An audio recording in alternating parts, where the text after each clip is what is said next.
Hello, welcome back to Taxidermy with this deer that we've been working on. I was taping yesterday and tape ran out, so I haven't watched it back yet of the process of me mounting this deer. I probably got pretty much of the beginning of it. I don't know how much towards the end that I got. I know I was doing a lot of stuff thinking I was being taped, and when I went to shut the camera off, that's when I learned that that it said tape in on the back side of the video camera. So I don't know, I haven't watched it back yet, so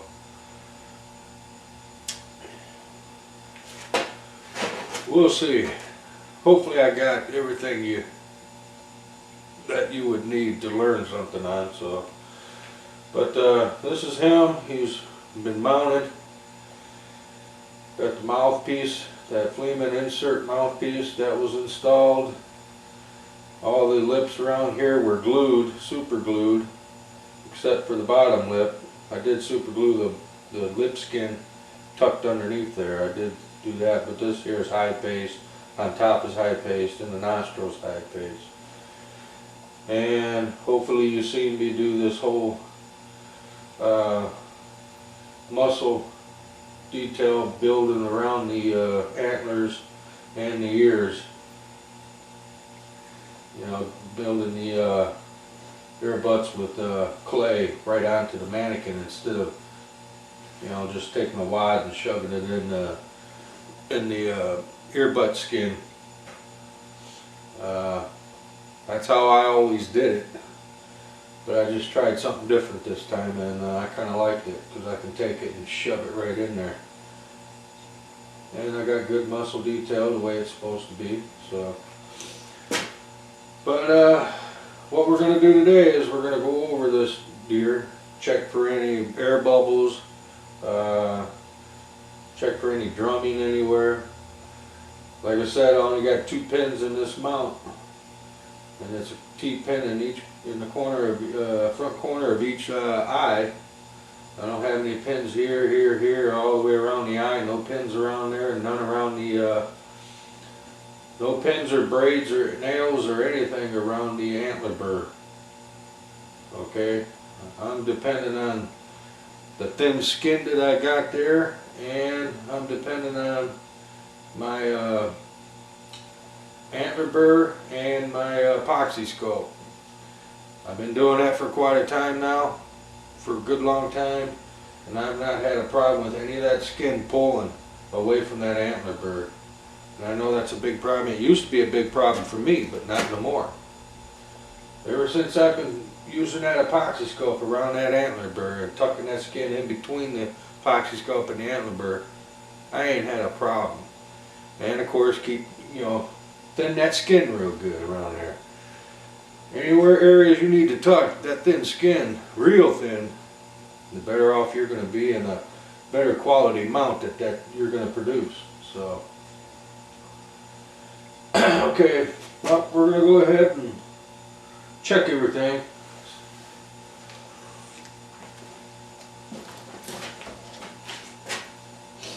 What I do is I don't use any T-pins. I don't use any pins in my tear ducts. So I'm gonna get a better shot here. Alright, what I like to do is kind of check it.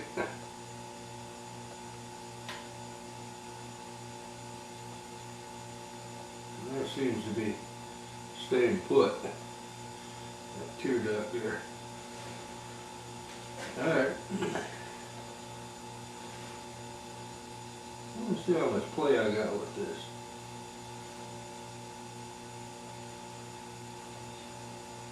I'm going to raise that front corner a little bit more.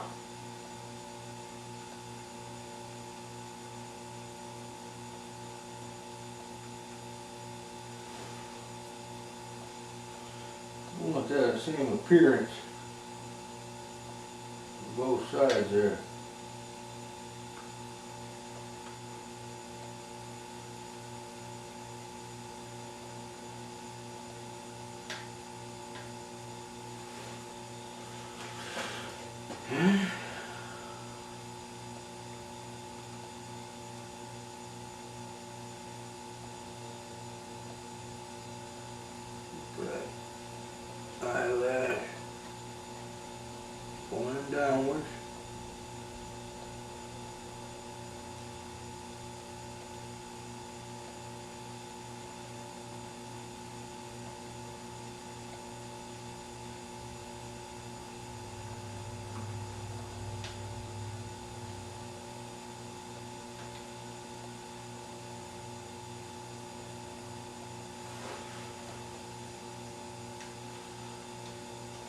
looks pretty good.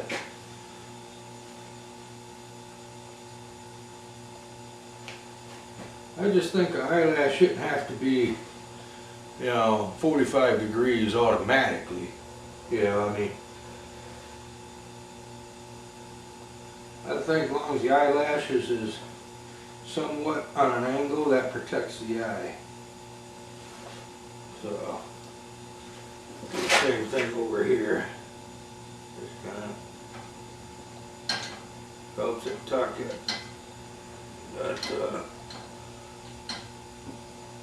That eyelash.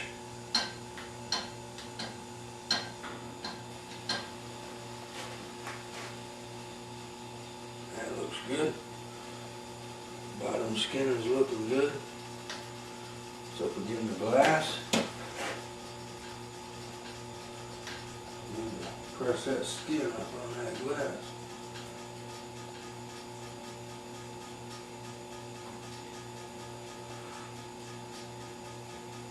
What I'm doing is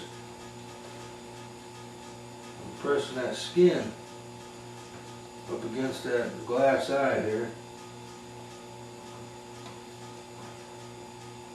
Epoxy scope, I don't have to use a whole lot of it.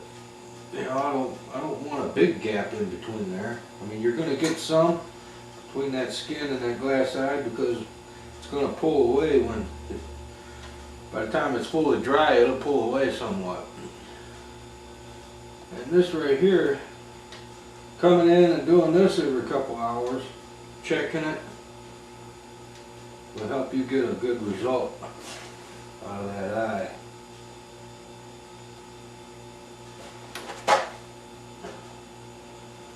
And I'm thinking that's looking pretty good now. Okay. Now we're going to check it for some air bubbles and some drumming or anything like that. Be right back. Alright. I like to run my hands right through there. And that'll check for any bubbles.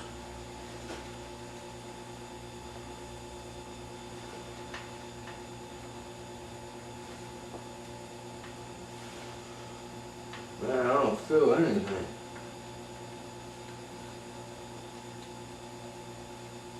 Okay, I got one right here. Now what I do for that,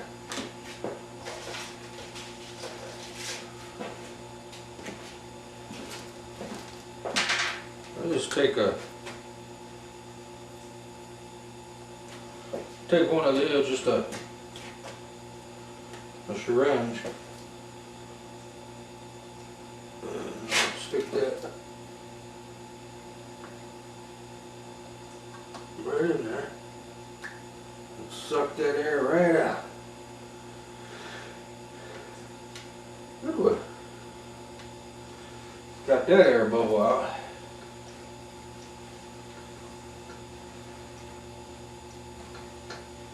I'm not feeling anything.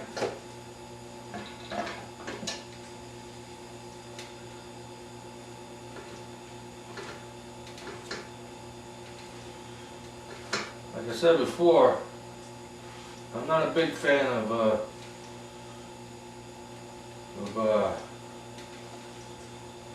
steroid looking deer because I've never seen one naturally alive in the wild or at a petting zoo. So I like to put some detail, but I'm not a big, I don't want to overdo it.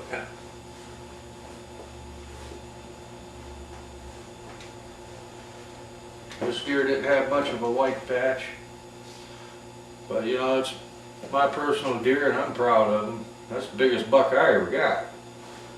I've had plenty of chances at bigger ones, but buck fever always took a hold of me, and I never could close the deal on him.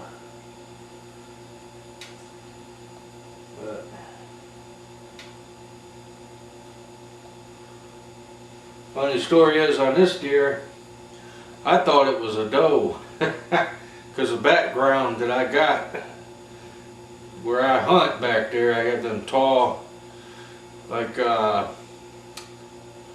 cottontail type stuff, and I knew one deer came out, and then this one came out, and I thought it was a doe because I didn't see no antlers. It was getting a little on the dingy side, but I could still see the deer good enough to be able to make a ethical shot on it. And when I finally shot at the deer, I saw it on the ground after the smoke cleared. Then it kind of got up as it was running in the high stuff. Actually, it just hobbled in the high stuff, and I could tell, I could see something. I thought I could swear I saw something on top of its head. But I went in the house, gave it about a half hour, went back out there looking, and about 15 yards in that thick stuff where I saw him go in, sure enough, he was laying there dead. Not a drop of blood that I could find following him. I just followed the main trail going in that thick stuff, and I found it. So I was pretty happy when I seen him. Alright. I sucked the bubble out of here by using this syringe. I sucked a nice air pocket out of there. And I've been dragging through here, and I haven't felt another one. I'm feeling and feeling and feeling. That was pretty good. Well, all I can do now is kind of do some grooming on them, and I'll show you how I groom them. Alright, what I do, I use a couple different brushes. I'll comb straight down the incision. Then as I come across the neck, I come down this way. Straight down. We call that a watershed pattern. Then as you get down towards the throat, bottom of the throat, you want to go straight down. But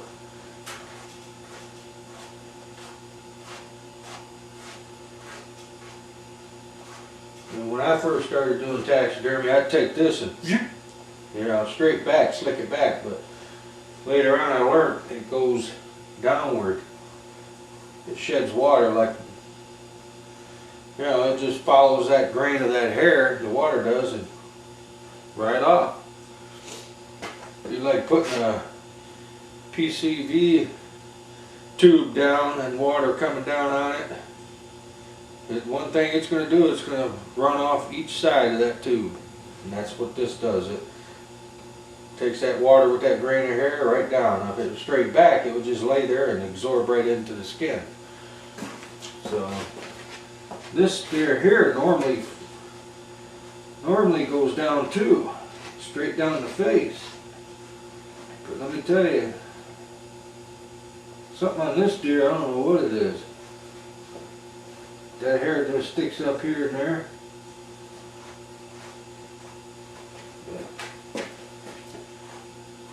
But I don't know.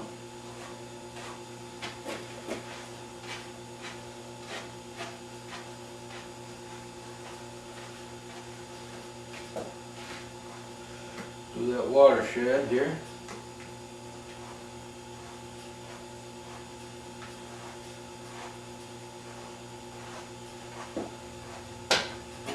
I think it makes a deer look a lot better, that watershed. But that's stuff you learn. I was watching a video just like you're watching right here, and I learned stuff about that hair patterns. Oh, I didn't know they had a watershed. I didn't know, I thought that hair slicked all the way back, so you learn a lot.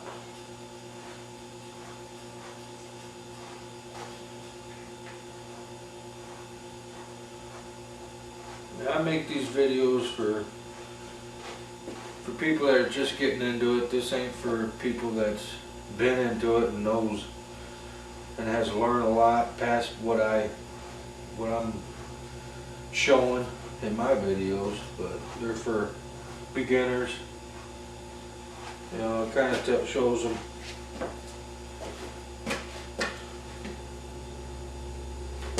that, you know, with a little effort, money, a little bit of material and money, time, you can produce a nice quality mount.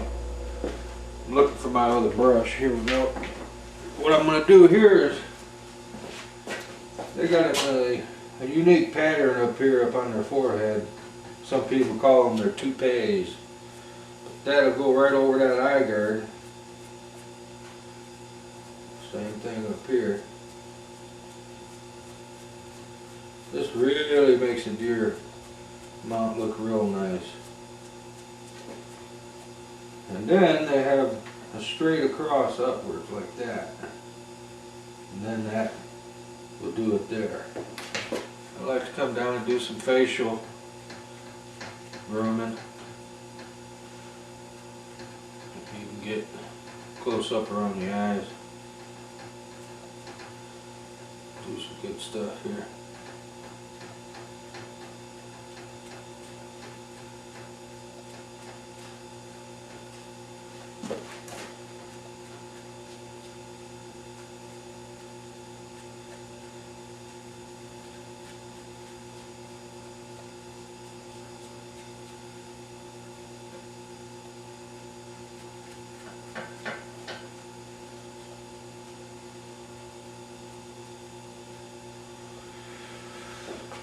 Get around the back here. Around the incision.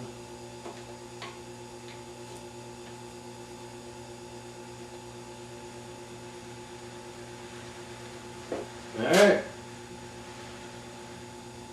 That'll conclude it until we can come in and do the finish work, which would be the epoxy and then the painting, which I already made a video on that, so don't really need to watch another video of that. I mean, you can go and watch that video, it'd be the same thing. So, well, this should do it. And like I said, 2 weeks, I'll be able to go in and do the finish work. I'm going to do some sort of floor pedestal type habitat with this. I'm going to do a video of that maybe. And then I'll show you the finished product, how it's going to be. So, thanks for watching. Tony Hill, TH Taxidermy.